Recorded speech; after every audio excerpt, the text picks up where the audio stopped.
Let's take a look at an example in the editor. Mad Libs are a silly word game where random parts of speech are added to sentences to make a funny story. In this example, we want Tracy to use pieces of speech, such as adjectives and nouns, that are saved inside variables to print a Mad Lib sentence to the console. To start, we have two nouns, an adjective, and a verb saved inside variables.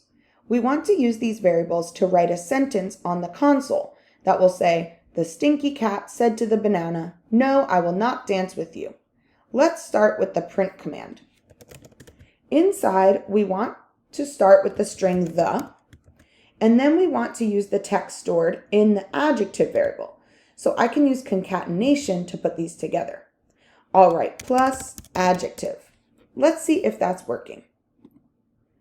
The words are right, but I need a space between them. So let's add a space after the word the.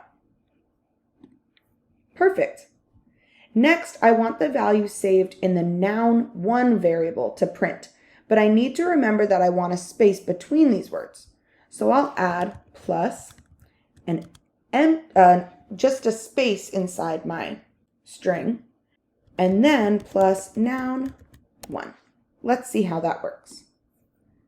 Great, we now have a stinky cat. Next, I want to add the phrase said to the. So we'll write plus said to the, making sure to include those very important spaces before and after the words.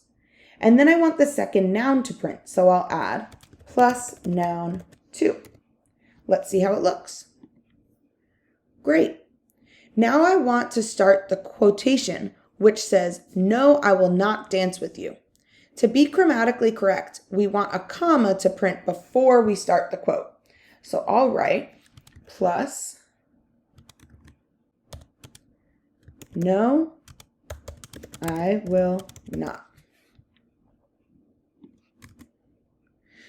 But I can already see some weird coloring because of my quotation mark. So I know something's wrong with my string. I need to use the escape sequence to print this quotation mark character. So I'll add a backslash. Let's see how that looks. Okay, almost done. I want to add the verb to print next. So I'll write, add a space here, and plus verb, and then plus with you.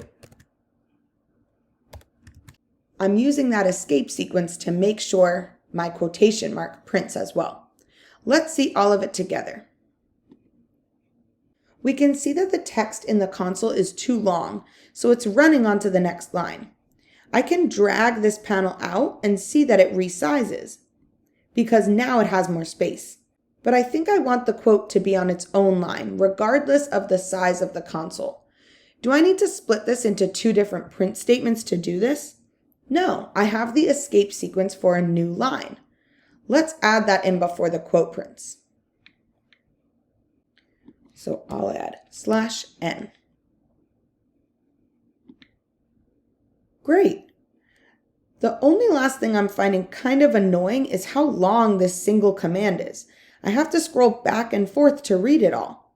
It would be much easier if I could have it run onto the next line. Thankfully, there's an easy way to do this. We can use the escape character by itself inside any command, and then continue the command on the next line, and Python will read it all as one command. So I'll add a backslash and click enter. Now I can see both of the lines of code in my IDE. Now let's see if it still works. Perfect. Now it's your turn to use strings in your Tracy programs.